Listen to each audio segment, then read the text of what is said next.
오늘 조선 공중비사는 박팽년의 후손을 지키고 관비가 되어서 수절하며 평생을 마쳐 충신 며느리의 표본이 된 이육덕입니다.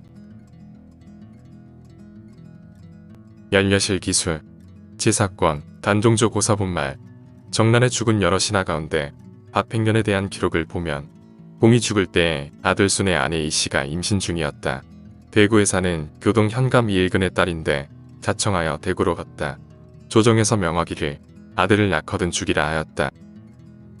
박팽년의 여종 또한 임신 중이었는데 스스로 생각하기를 주인이 딸을 낳으면 다행이요, 나와 똑같이 아들을 낳더라도 종이 낳은 자식으로 대신 죽게 하리라 하였는데 해산을 하니 주인은 아들을 낳고 종은 딸을 낳았다.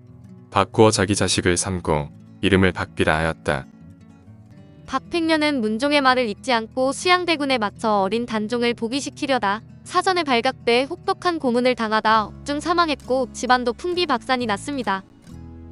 그의 아버지 박중림과 형제 인년, 기년, 대년, 영년이 모두 죽임을 당했고 아들 헌과 순도 죽임을 당했으며 여자들은 종으로 전락해 멸문에 이르렀습니다. 박인년의 아내 내은비는 관공에게, 박기년의 아내 무작지는 이군에게, 박대년의 아내 정수는 봉석주에게 노비로 보냈으며 큰 며느리인 박헌의 아내 경비와 작은 며느리인 박순의 아내 옥덕은 구치관에게 노비로 보내졌습니다. 그런데 둘째 아들 순의 부인 성주 이씨가 당시에 임신 중이었는데 관노로 갈 바에는 친정아버지가 달성 현감으로 있는 경상도로 보내달라는 그녀의 요청이 받아들여져 대구로 갔습니다. 이 시대의 남자들은 엄격한 국법을 시행했지만 아녀자들에 대해서는 다소 관대한 처분이 이루어졌고 형식상 무비 신분이어도 생활에는 다소 여유가 있었다고 합니다.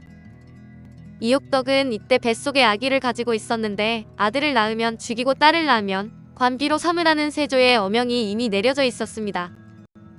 그해 늦가을 드디어 아기가 태어났는데 아들이었고 어명에 따라 관가에 고하면 아들은 죽게 되고 박팽년 가문은 영원히 문을 닫게 될 처지였는데 마침 여종이 비슷한 시기에 딸을 낳았습니다. 이에 옥덕과 여종은 아이를 서로 바꿔치기해서 손자는 노비로 위장해 묘골의 외조부에 의해 키워졌고 종의 자식이라는 뜻의 박비라는 이름으로 질긴 목숨을 잇게 되는데 이에 대한 선조실록의 기록이 있습니다. 선조실록 161권, 선조 36년 4월 21일, 정리 첫 번째 기사, 1603년명, 만력 31년, 사헌부에서 산음 현감 김응성과 태안 군수 박충우를 탄핵하다.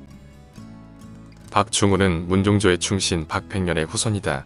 세조가 육신을 모두 추살한 뒤에 박팽년의 손자 박비는 유복자이었기에 죽음을 면하게 된 것이다.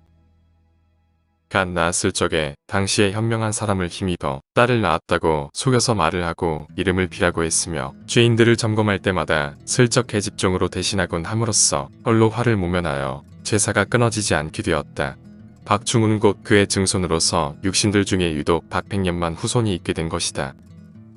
실록에 유복자라고 했으니 유복자였던 점은 분명했고 갓 낳았을 적에 당시에 현명한 사람을 힘입어 딸을 낳았다고 속여서 말을 하고 이름을 비라고 했으며라고 되어 있습니다. 또한 죄인들을 점검할 때마다 슬쩍 계집종으로 대신하곤 함으로써 홀로 화를 모면하였다고 했으니 연려실 기술에서 전하는 것처럼 여종의 딸과 바꿔치기 했던 것과 상황이 맞습니다. 박비는 외조부 아래서 성장했는데 성종 때에 이르러 사육신에 대한 면죄가 이뤄져 박팽년은 영조 34년인 1758년에 이조판서에 추증되고 충정이라는 시효가 내려졌습니다. 연려실 기술, 지사권, 단종조 고사본말, 정난에 죽은 여러 신하 가운데 박팽년에 관한 기록을 보면 장성암기 성종조 때 박순의 동서 이극균이 본도 감사로 와서 불러보고 눈물을 씻으며 말하기를 내가 이미 장성하였는데 왜 자수하지 않고 끝내 조정에 숨기는가 하며 곧 자수시켰다. 임금이 특별히 용서하고 이름을 일산으로 고쳤다라고 하였다. 성종 3년인 1472년은 박비가 17살이 되던 해였는데 당시 경상도에 부임해 있던 이극규는 박비의 아버지 박순과 동서 사이로 처가인 성주이씨 집안에 왔다가 박비가 생존해 있으며 그 사연을 알게 되었습니다. 사연을 들은 이극규는 박비에게 세조도 이미 세상을 떠났으니 자수하라고 권하였고 이에 박비는 자수를 했습니다. 그러자 성종은 이름을 오직 하나뿐인 산호보석 같은 귀한 존재라는 뜻으로 일산이라고 이름을 하사해서 이후 박비는 이름이 박일산으로 변하게 되었습니다. 박비는 외가의 재산을 물려받아 달성군 하빈면 묘리에 정착했고 그 그곳에서 순천 박씨 일가가 대를 이어 살게 됐는데 실학자 이덕무는 이 일을 자신의 저서 청장관전서에 기록하며 이렇게 적었습니다.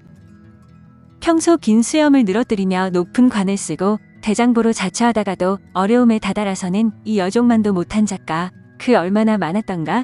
내가 여기에 절실히 느껴지는 바가 있어 그녀의 알려지지 않은 덕을 드러내는 것이다. 지금은 30호 정도가 남았지만 일제강점기에는 300호가 넘을 정도로 번창했다고 합니다. 그가 할아버지 박팽년을 기려 세운 사당이 육신사에 발단이 됐는데 묘리에 위치한 육신사는 단종의 복위를 꾀하려다 숨진 박팽년, 청산문이기, 유성원, 하위지, 유흥부 등의 위패를 모신 사당입니다. 박팽년의 부친 위패도 모셔져 있으며 숙종 20년인 1694년에 낙빈이란 현액을 하사받아 사액서원이 됐습니다. 한편 사육신의 제사를 지내기 시작한 사람은 일산의 손자인 계창이었는데 어느 날 그는 보조부인 박팽년의 제사를 지낸 뒤 잠이 들었다고 합니다. 그런데 꿈속의 사육신 중 나머지 5명이 초췌한 모습으로 나타나 사당 앞에서 서성거리는 것을 보았고 이들 모두 대가 끊긴 사람이라는 사실을 깨닫고는 제사를 지내기로 했다는 것입니다.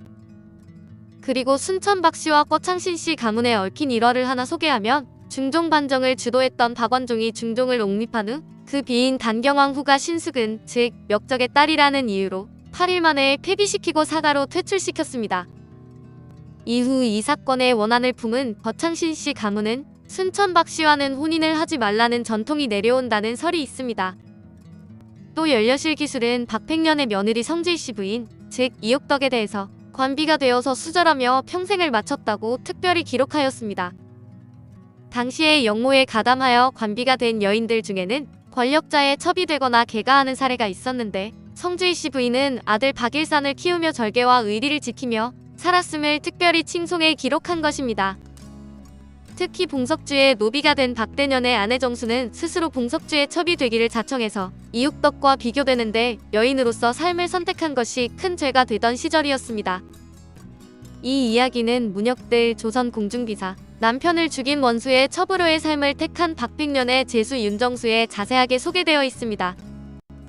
그래서 이옥덕은 충신의 며느리로서의 절개를 지키다 간 삶의 표본이 되었는데 박팽년의 후손이 있는 곳이거나 박팽년의 유적이 있는 대표적인 곳은 전국에 몇 곳이 있습니다.